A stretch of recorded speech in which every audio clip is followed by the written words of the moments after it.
Hello chers élèves, continuons notre chapitre sur le théorème de Thalès, donc niveau 4e, et on va voir la deuxième partie ensemble, qui est liée au théorème de Thalès, agrandissement-réduction. Alors on fera évidemment, on a fait ensemble des activités permettant de comprendre le lien entre le théorème de Thalès et agrandissement-réduction, mais là je vous donne l'idée du cours, les résultats qu'on a déterminés.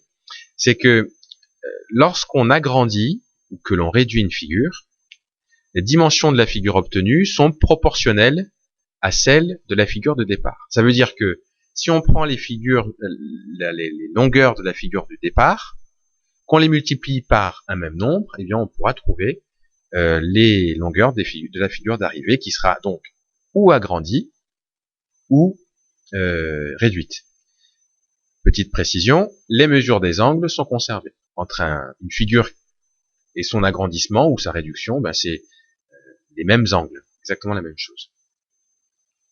Alors, ce que je vous dis ici, c'est que lorsqu'on multiplie toutes les longueurs d'une figure f par un nombre k, alors on obtient une autre figure f', telle que f' est un agrandissement de f si k est supérieur à 1. Autrement dit, si on multiplie par un nombre, on a la figure de départ, f. Si on multiplie ces longueurs par un nombre qui est plus grand que 1, ça veut dire qu'au final, on va obtenir une figure qui sera agrandie. Elle sera plus grande. Normal, on multiplie les longueurs par un nombre qui est plus grand que 1.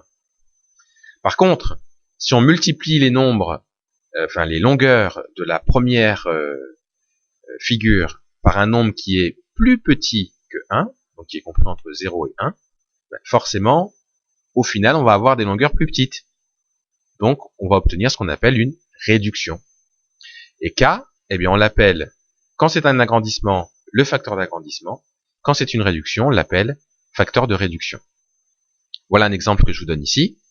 Le triangle A'B'C', c'est un agrandissement du triangle ABC. Vous le voyez bien, là, on voit bien que la figure est agrandie. Vous voyez aussi que les angles, c'est les mêmes. Donc, nécessairement, le coefficient, c'est un coefficient d'agrandissement, et il est donc forcément plus grand que 1, pardon. Il est là, ici, de 1,4.